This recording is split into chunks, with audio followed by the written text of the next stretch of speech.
Good morning, everyone. Good morning. If I had a bucket list, at the top would be to give a presentation at the PECOS conference. If I had a wish, it would be to make a small contribution to Southwest archaeology.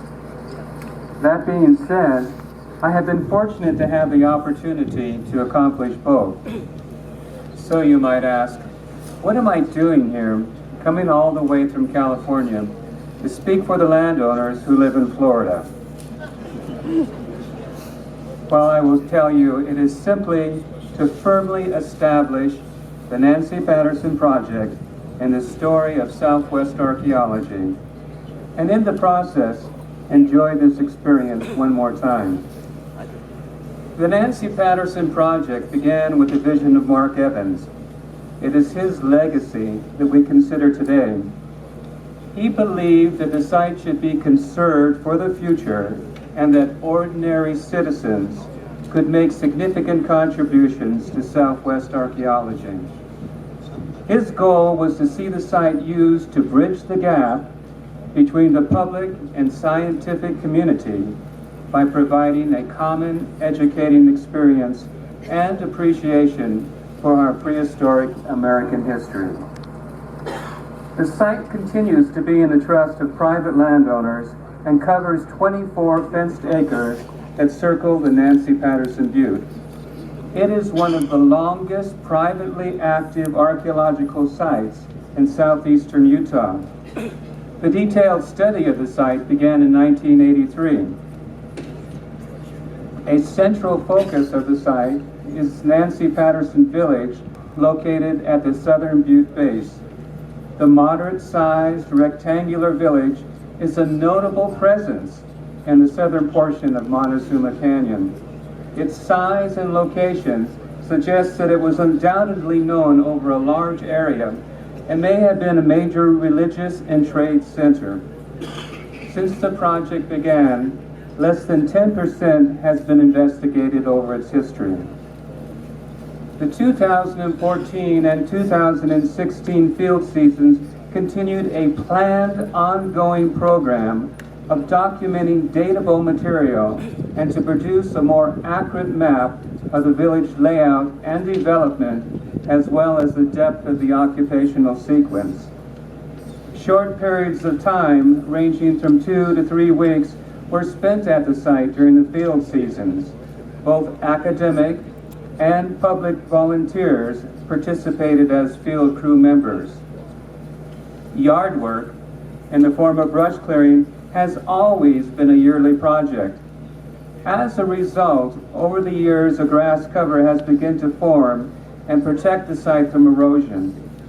The biggest impact to land management is the locked fence that has stopped cattle from roaming the ruin. Documentation during 2014 and 2016 defined rooms on the northwest room block just adjacent to the historic Aiken cabin. Documentation has also continued along a dozer scar created before the project began. It is in the northwest portion of the village. Profiles along the edge record an earlier occupation at this site during Pueblo I times.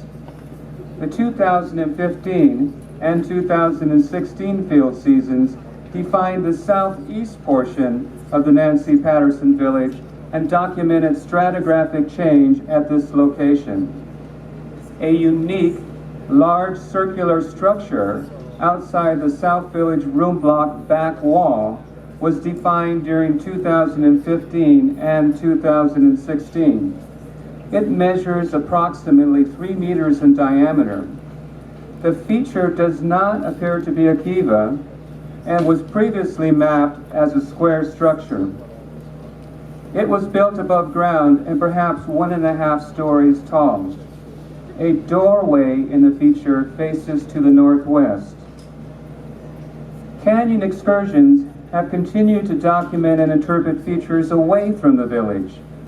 Their locations reflect a strong relationship which incorporates them into the physical layout of the Nancy Patterson Village.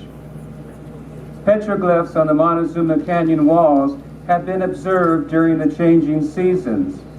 On the West Canyon wall, a large billboard panel consists of many seemingly unrelated spirals and animal figures.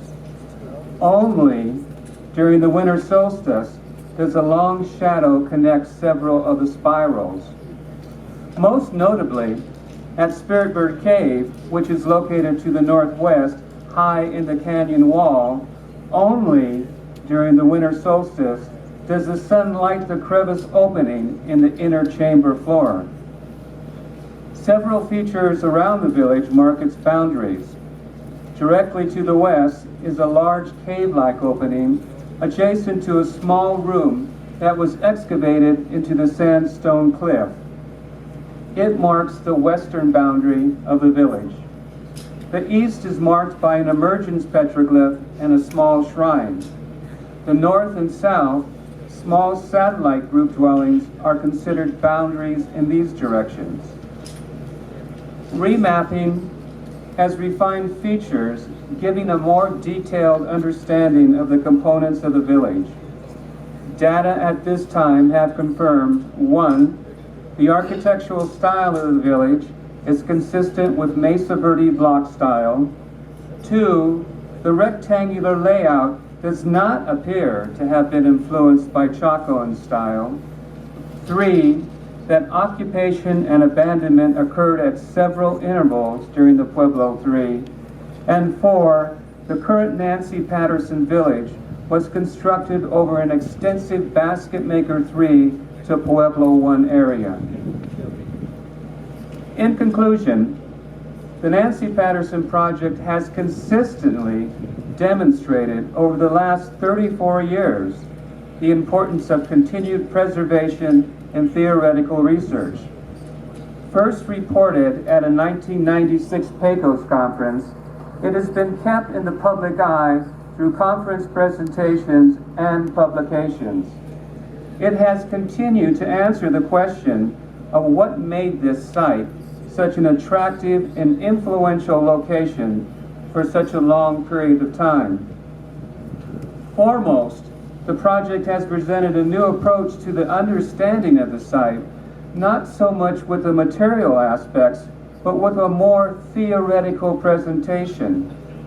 Currently, ethnoarchaeology has been used to enhance the project to examine social and political influence. Beginning with the Spirit Bird paradigm, which was presented at the 2004 PECOS conference, the site took on a deeper understanding of its importance and relationship to physical landscape and sacred space. In this model, the Spirit Bird Cave represents the place of emergence known as the Middle Shrine. It is considered as the portal into this world. It overlooks the Nancy Patterson Butte, which represents the anthill mentioned in the Hopi legend that marks the place to settle. At the center is the village unit, which was designated by surrounding features. It has now become evident that settlement location for the Nancy Patterson Village was selected based on a set of oral tradition and beliefs that explain the relationship between the cosmological design and physical landscape. It follows the modern Pueblo belief that the geomorphic environment was designed to follow a set pattern created by the Creator to mark the location for settlement, thus connecting the current cosmological line of belief back to late Basket Maker times. It has now become evident that landscape representing sacred space was foremost to the prehistoric Native Americans and was the fundamental reason for choosing location and validating their claim to the land. Finally, and most importantly, the Nancy Patterson Project theoretically demonstrates that modern Pueblo stories of creation, migration, and finding the center place are one kind of data, and they complement the more systematic and quantitative studies. I'd like to use my remaining time to comment on some of yesterday's talks. I was very excited to hear about the progress being made with sourcing the San Juan redware.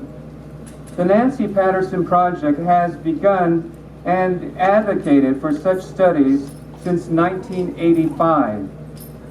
Finally, we can now see the advantages of using geologic methods to enhance our understanding of the Anasazi ceramics. We must not forget, however, that such studies began here at Pecos with Kidder and Anna Shepard. Her work was the first to use petrography, the study of ceramics in the thin sections in a microscope, and geochemistry to fingerprint Anasazi ceramics for Kidder. Our modern technology now leaves the door open for more in-depth studies. Such work demonstrates the importance of involving researchers from the geologic field to add to our knowledge. Finally, as anthropologists, we remember that each ethnic group that we have encountered all say, "We are the people and the land was given us." When we encounter different beliefs than ours, we all too often choose to see the others as the enemy.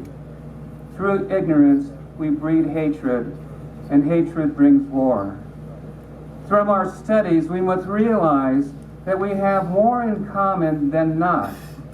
We must learn to accept other points of view and learn to work with each other. I was most impressed by yesterday's presentations that focused on bringing academics and the public together. It is time for our divisions to stop. In this field, there is room for all to contribute. If anything, let us remember as we go forward into the future that includes us all, that each one of us can and do make a difference and has a piece to add to the puzzle. Thank you.